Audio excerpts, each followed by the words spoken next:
And do we want to keep it the Halloweenies collab, or do we want to change the name? During this most spooky of seasons, the three of us decided to get together to give all of you watching something special. We've come together to bring you 3 stories that mean a lot to us. And that exemplify the heart of the season. With that in mind, we want to welcome you all to our very first Halloweeny Spooktacular Collabathon! And if you enjoyed this video, don't forget to check out the others in this collab. Head over to my channel where we're ranting about all the chaotic things my neighbors have done during Halloween. Or head on over to my channel to hear me rant about attractive clowns, kawaii-donning zombies, and the lost love of mine known as the Fright Dome.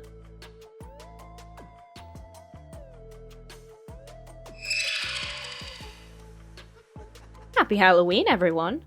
And for the witches out there, happy Samhain! This is Fiona Polo, and welcome to my part of the Halloweeny Spooktacular Collabathon with Shirley Draws and Whatchamacallit. In this video, I don't really have any personal stories to share involving Halloween because, in all honesty, while Halloween is celebrated here, we carve pumpkins and decorate and stuff like that, it's usually pretty boring and is mostly just an excuse to host costume parties and go drinking. Nah, the real fun for us is November 5th, when you're running around a bonfire, waving around a flaming tree branch, unsupervised and wishing ruin upon the government. That said, however, the British Isles are steeped in folklore and the supernatural, so instead, I had a look through some spooky tales and mythical creatures from all around the Isles, and decided upon one that I think you might find interesting. I'm sure many people know that witchcraft, magic, and the occult are very key factors not just within folklore, but within our history and even modern culture to an extent. There are still a lot of self-proclaimed witches walking around, but back in ye olde times, there was a culture of people using witchcraft to their advantage. There was money to be made in trickery, even hundreds of years ago, to instill both a sense of fear and amazement into not just the everyday village folk, but even the crown. This was especially the case in the proclaimed lawless northern counties such as York and Lancashire, and this was seen as a prevalent issue that a newly crowned king of the era sought to correct. In the 17th century, one of the most well-documented witch trials outside of the US took place in a village known as Pendle Hill. This event came to be remembered as the Pendle Witch Trials. In these trials, 12 people were arrested for witchcraft, and these witches, let's just say that while you may at first think that they were being tried unfairly, and to some extent they were, you know how in modern culture people would beg and plead and denounce that they were witches? Yeah, no, these guys really leaned into it. They were cruel, callous, unruly, actual witches. They lived in a tower, in a forest, and everything! But even still, actual witches notwithstanding, this was seen as a very unusual trial, so much so that it was documented and publicised, leading to it becoming a fantastic resource for how these kinds of cases were approached. The official publication is called The Wonderful Discovery of Witches in the County of Lancaster, by the very clerk of the court observing the entire ordeal, Thomas Potts. So please join me as I recount this story of rivalry, vengeance, and subjugation. And if you like what you hear, please consider liking and subscribing both to myself and my collab buddies. Let's begin.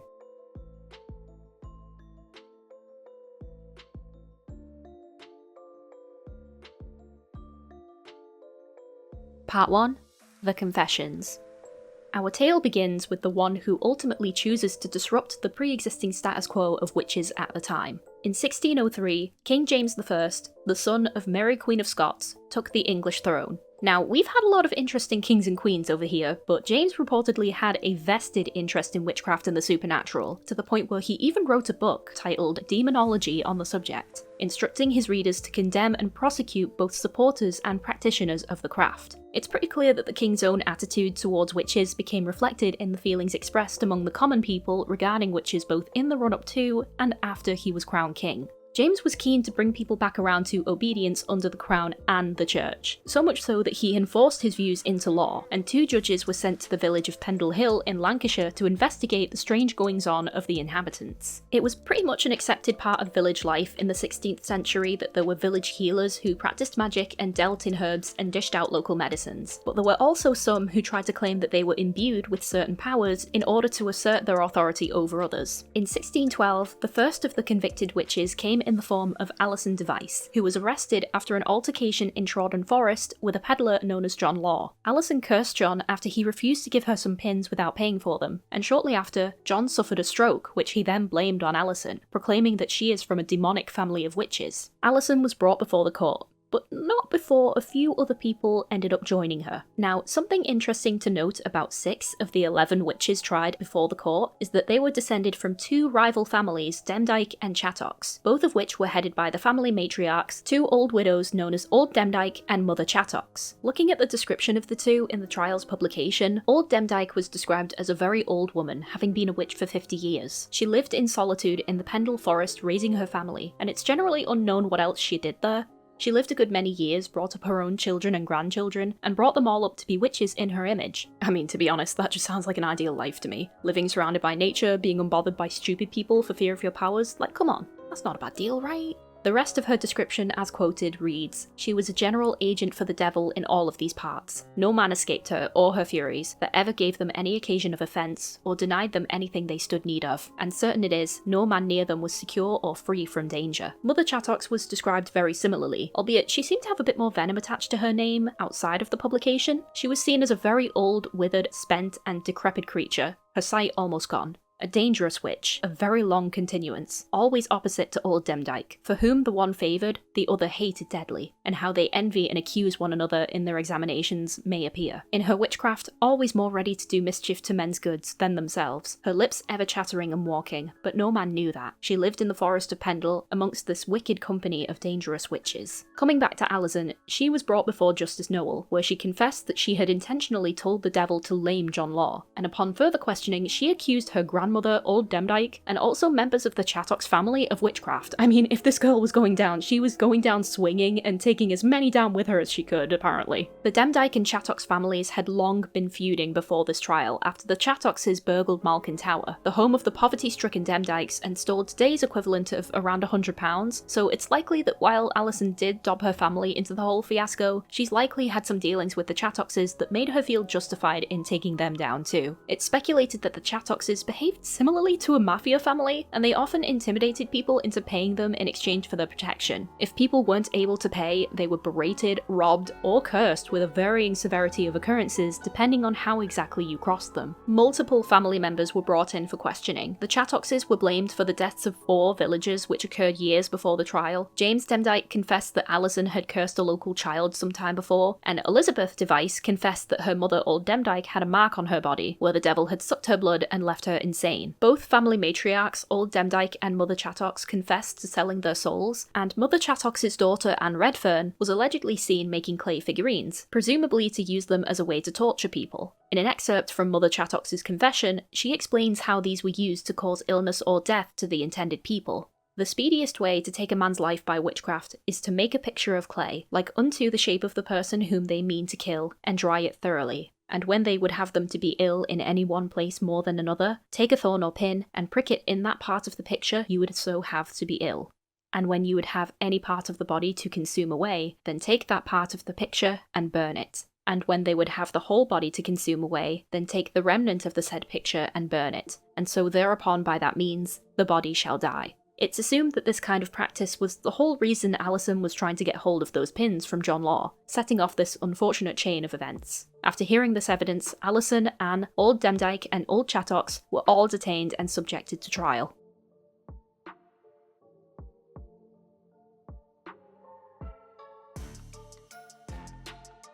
Part 2. The Trials.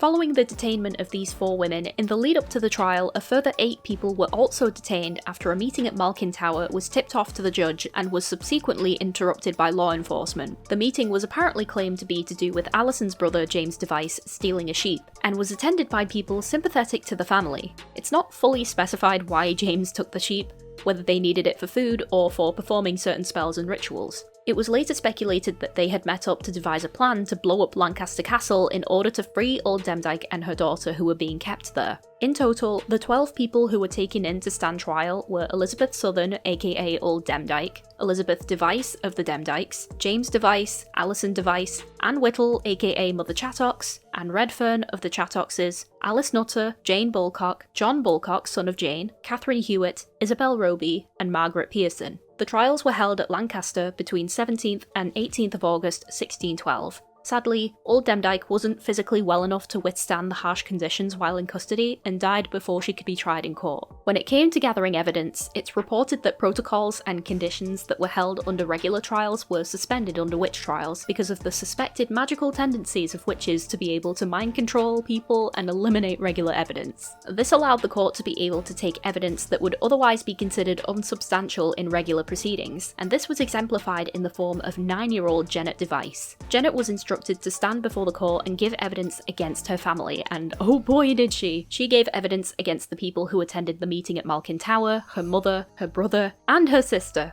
It wasn't specified whether Janet was telling the truth or not, and honestly, from the way this whole thing went, the judge probably didn't care, let's be honest here. It's reported that her mum, Elizabeth Device, literally had to be dragged out of court screaming and cursing at her own daughter, which, you know, considering the punishment for being found guilty was death, even though she was clearly directing that towards a 9-year-old, you can imagine the kind of terror and fear and stress that was running through these people's minds at that moment. Even more so when you remember that Elizabeth's mum, old Demdike, had just died while in custody. When it came to Alison Device to stand trial, she was reportedly the only one who was actually faced with one of her victims, John Law, and this caused Alison to fall to her knees while confessing to her crimes in tears. Alison truly believed that she held particular powers, the same as how some members of these families did too, while some likely believed that they just drew the short straw of being born under these families and attempted to clear their names. It seems to me that a good few of the people taken in from the meeting at Malkin Tower were only guilty by association as well. The majority of evidence given against these people largely relied on secondhand accounts and hearsay, so it's natural for some of them to fight against that. If someone tried to get you in trouble for your sibling breaking someone else's things, would you take that line down? I wouldn't. In the end though, 10 people were sentenced to death by hanging at Lancaster Castle. The only person to escape prosecution was Margaret Pearson, also known as the Padiham Witch, as she resided in Padiham Tower. She escaped death on the grounds that she didn't actually kill anyone via witchcraft, though she was tried for killing a horse by riding it to death. Ironically, she was accused of this by none other than Mother Chattox. Instead, she was placed in a pillory, a similar contraption to the stocks, for 4 days, followed by a year in prison. Taking this particular sentencing into account, when we look at our pop culture surrounding witches, it feels almost like these renditions exaggerate the punishments that certain witches may have actually undertaken. You weren't just convicted and hung as a witch the second you spouted a wart on your face. For the most part, they were social outcasts, widows, beggars, people with visual or mental disabilities, but looking at this account of the trials, they weren't just being tried based on that alone, and it often took them finally causing harm to someone, or in most of these cases intending to cause harm, for them to be seriously convicted of these acts. For the most part, they were probably left by many to fend for themselves and used the notion of witchcraft as both a defense mechanism and possibly a coping method. That said, those who were found guilty were convicted as having bewitched 16 different people to death by devilish practices and hellish means, and this included the death of a small child, which was not taken lightly by the court. These trials are a chilling look into how, if you weren't considered to be of proper social standing and arouse too much outcry, you can often be punished for the most outlandish of things. The Witches of Pendle Hill are a lesson in not letting wrath and ignorance throw you to either side of the debate, whether it be righteous royalty or spiteful old women, because in the end, the result will never be a pleasant one.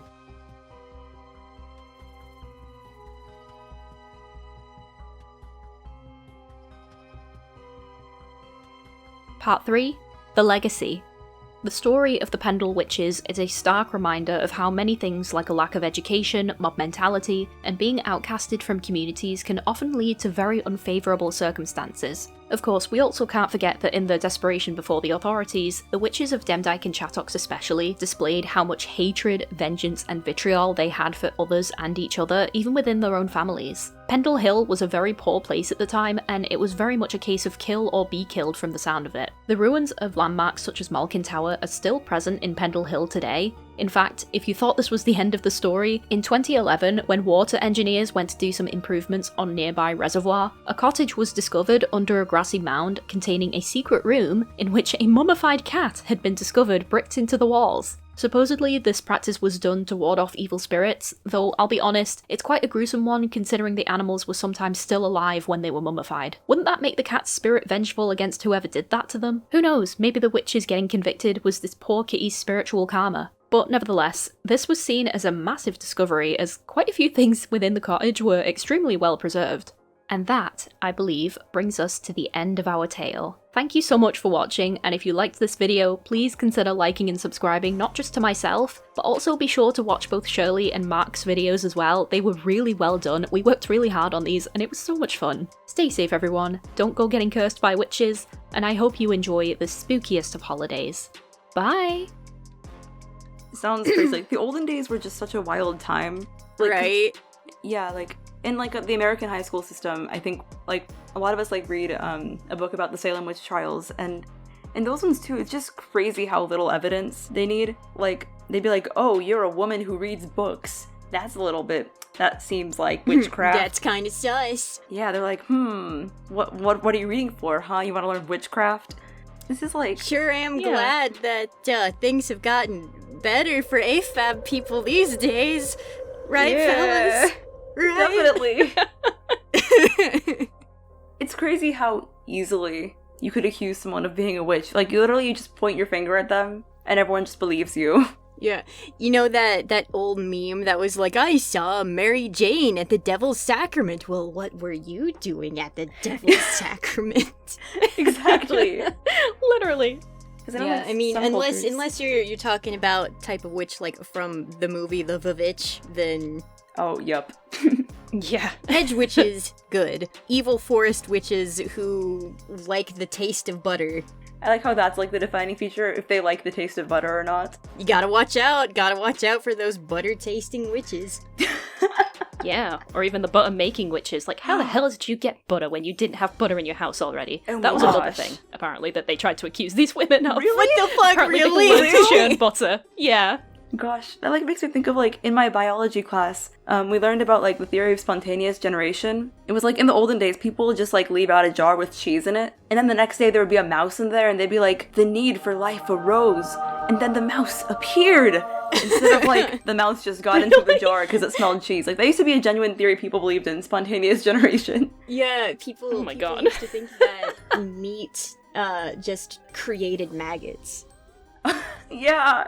The olden days were something else. They were wild. Everyone was off the rocks on drugs. Everyone was accusing people of being witches. It was a fun time. Yep, now we just got like the fake Halloween witches. Like, And the anti-Semitic tropes that go along with them.